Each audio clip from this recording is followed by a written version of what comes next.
They call him a straight shooter. No cap, no BS. Black and white even. No matter how you lay it out, I can appreciate it, bro, and anyone else that move like this, though. I believe life is so divine in its timing and the way it shapes us that when we come across people like this, we should truly cherish them in a world full of false realities. Fakes even, you know?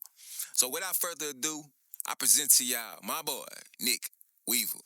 Mr. Nick, I appreciate you sharing the experience with us, man. I appreciate you from the bottom of my heart, man. Before we really get into this, man, I just gotta say this guy right here is one of the most slept-on photographers in the city. But we got him in front of the camera today. The world. In the world, hey, I like that. He said in the world. So, man, again, appreciate you being here. So go straight into it. Yeah. Who are you? My name is Nick Weaver. I'm a photographer, entrepreneur, father, brother, everything. How long you been shooting? Since 2011, so I think that probably put me at like 13 years now. Okay. What made you get into photography? To be honest, I was started blogging on this little site called Tumblr. Okay. And I seen how people were like really receptive to photos and stuff like that. So instead of me, reblogging other people's stuff, I wanted to create my own kind of photos. And I started telling my homies about it. And one day, it was probably like summer semester. One day I got a knock at my door. My homie came to my dorm. He was like, "Hey bro, I got something for you." Pulled out a camera. No. And I was like, "Damn." No. He was like, you gotta trade me some shoes for it. So at the time, what you trade? I had I traded him some white and red 13s and the Flint blue 6 rings. 6 rings. Okay. That was when the 6 rings had like first came out. So you get like, how old were these white and red 13? That's an iconic shoe. Nah, that was like it was a fairly new release. It came out probably pretty recent. But you got something in return that's doesn't have value. Yeah, I ain't never been without a camera ever since that day. Yeah, that's dope. Okay, so why do you matter? Why do I matter? That's a good question. You would think I would deserve like a simple answer. It's kind of complex, man. Because I mean, if you think about it, your genetics have survived millions, thousands of years for you to even be here. Right. And but I do feel like I have something to give to the world. Right. To make an impact. And before we really get into your specific questions, I think it's important to continue to reiterate one of the reasons why I'm doing this experience. One of the reasons why I created this show is we're all different, and that's not a bad thing. We should be celebrated because we're all different. We shouldn't be attacked because we have different views, and we should be ashamed to show who we are. I say that I got a mask on, but and the reason, even with the mask on, for me, it's to show you that it's metaphorical in the sense of, don't put me in a box. I do too many things to be for you to see me and be like, okay, that's how he is. Right. You know what I mean? No. I'm multifaceted for a reason. Right. I mean, so before we get into it, like every show, we make sure that we take care of our guests, stomach, because interviews can take a long time. I don't need grumbling. So, like I said, so these series of interviews, I got pastries from one of my favorite vegan places. It's called El Pelote in Pleasant Grove. So, I want you to go ahead and try that. Show that to the people first. Okay, cool. Been vegan going on 9 years now. Plant-based going on 9 years. So, I like to share my experiences with everybody. Shit fire, huh? Yeah. So y'all make sure y'all go check that out, man. El Pelote. Me gusta el pelote. Okay, you ready? You ready to get into it? Let's do it. All right. So first question: who has seen you at your worst?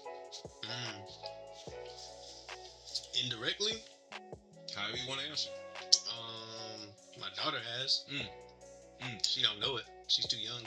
Well, okay, we're gonna go do that. Who saw you at your worst and they understood you were in a spot? My parents and my grandparents. Okay. How did that shape you?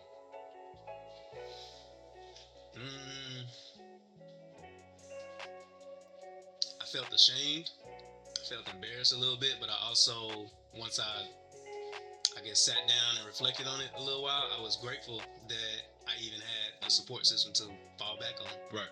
There's somebody that can come and say, "Hey, I know you're having a bad time. Let me help you out." Right. I think I think we don't pay attention to the bad times enough because the bad times are still growing us. Yeah. We're still evolving. That's true. We can't become who we want to be without going through the bad times. Mm-hmm. And so I think a lot of us kind of run from them or try to act like we don't have bad times. I think that's one of the things I don't like about social media. Everybody shows it's only highlights. It's only highlights. Yep. It's only that picture that shows, which it's not only that because we see people, boo-hooing. Tyrese done boo-hooed how many times on goddamn camera? Countless times. You know what I mean? So we see it, but we don't see it enough. You know what I mean? So.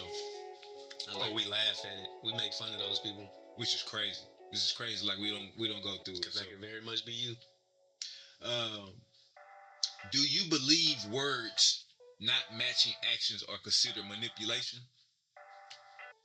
I wouldn't say that. I would say that shows your true intention. Right.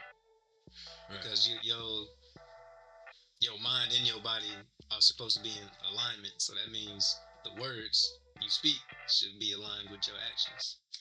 Would you say that programming of, and I hate to say programming because that goes down another rabbit hole, but just the programming of being within these phones and these gadgets, because let's be honest, that's what we're living through. Yeah. For the most part. Well, half the time, because some of us do get up and go to work and touch grass. And there you go. Mm-hmm. But do you think how much of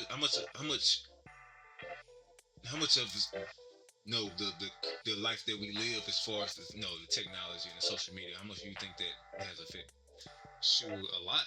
Because social media and the internet has really warped our perception of reality. Right. Some people don't know what's real and not real. They think what they see on the screen is real. Yeah. And they don't even know how to do regular shit. So how do we separate from that? Going outside, putting your phone down. You think it's as simple as that? I think so. Yeah. Stepping away from it. Yeah. Even a little bit. If you just go for an hour, walk around your neighborhood for 30 minutes, go talk to somebody for real. Do you feel respected? Oh, for sure. Yeah. Would you say, do you feel respected within your field as far as, because again, we are striving to, make a living with our careers, the things that we love. Mm-hmm. Do you feel like you're respected in the sense of, within your peers, within the photography, which I know you are, because I've seen other people who do what you do, and they eyes light up when they're around you. Mm-hmm. But do you feel as respected in that side of the coin? I do think I'm respected. I may not be like as popular as other people, right, or as like well known, but I can definitely hold my own with anybody with a camera. Right. And I say that I think people talk about respect all the time. There's feeling disrespect and different things like that. Now people gonna try you now, so you gotta advocate for yourself. Yeah. At all times, but when you do advocate for yourself, that continues to draw the line in the sand and set that boundary where people know, all right, well, I can do this, or I can talk to this like this, right, to Nick like this, and I can treat him like this, or I can't treat Nick like this, I can't talk to Nick like this. So. Do you find it awkward when you having to get in that mode? Because it's crazy, because I've been knowing you for so long. It's like I've never seen that side. I've never seen anybody push you to that. But do you find it difficult to get into that mode? I wouldn't say it's difficult. I would say it feels like out of the ordinary for me, just right, because I'm like an introvert person. Right. So for me to like blow up on somebody like that, it's probably been building up for a while, and I just haven't really said nothing about it. But you probably gonna catch the bad part, the bad end of it at that point. When do you connect best with others? I say in person. Yeah. Really having like face-to-face conversations and stuff, or like in small intimate settings, like when it be we go to like little networking events events or stuff like that, and it'd be a large crowd, I don't really do well with that. Right. Because I'll just sink back, be a fly on the wall. Right. But if someone, next to me, like bump shoulders, ask me about whatever it is, I have a full blown conversation with them. Do you think majority of people are like that in the world? It's probably about half and half. Yeah. I mean, there's extrovert people that are like start a conversation with a random stranger. I'm not that person. I think it also depends on like my environment and who I'm around. Because sometimes, like, if you want to be in business for yourself, you got to get outside of your shell. Yeah. You just can't be quiet and play the back. You got to be out there. Yeah, when I talk to people and I ask people these type of questions, I think one of the most common answers I get, one of the most common things I hear is, they don't know how to start the conversation. That's true. That's how I feel sometimes. Yeah, because but you carry around this tool, this instrument that's a natural icebreaker. True, but then I also that becomes a crutch sometimes. Because when you don't have it, right? Or then it's like how little kids have a blankie. Yeah, blanket that they carry around that becomes like their comfort item. Right. And when you don't have your comfort item, now you kind of frantic. You don't know how to operate. So I kind of like push myself to function without my camera. Right.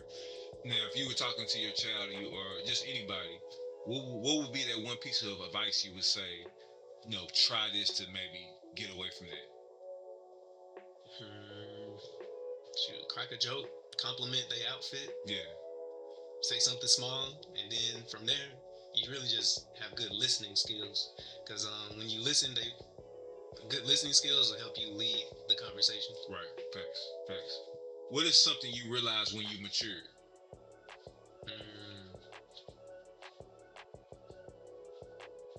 Mama was always right. And what? Okay. And what? Everything, bro.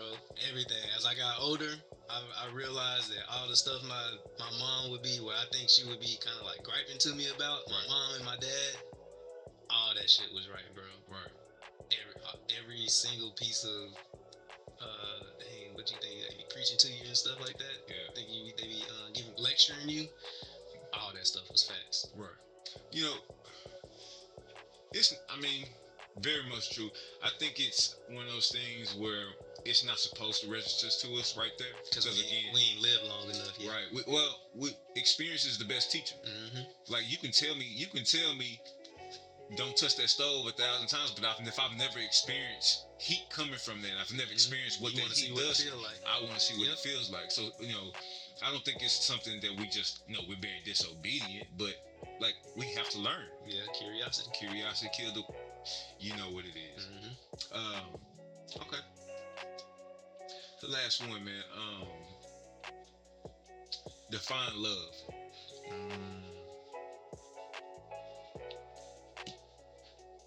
It don't have to be romantic. It don't, however you see fit. I just say love is an action word. Yeah. I just leave it at that. Love is a verb. Yeah. It's something that you do. It's not something that you just say. But I guess an unconditional act of selflessness. Yeah. I'll say that. With it being an action word, have you ever experienced the opposite of it? How did that make you feel towards a person that you love? Because with that unconditional love, we have to be in a space where I'm able to forgive. Maybe not forget, but maybe I have to forgive you because that's unconditional love. Mm-hmm. And we can't, as I always say, we can't experience that unconditional love without experiencing the other emotions. You know what I mean? I don't know. That's a good question. That might take a little time. No. And that's what this is for. But I felt like heartbreak before. Yeah.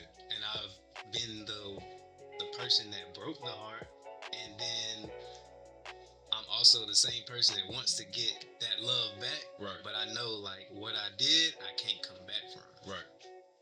Even though as much as I want to get this person back, it just ain't no coming back. Right. So I felt that before. Yeah. Mr. Nick, You have survived the questions. Appreciate the experience. We out till next time. That's a good one. That was a good one. Good one. Wrap it up, boy. Wrap it up. Yo, yo, yo, yo, yo, yo, yo, yo. Real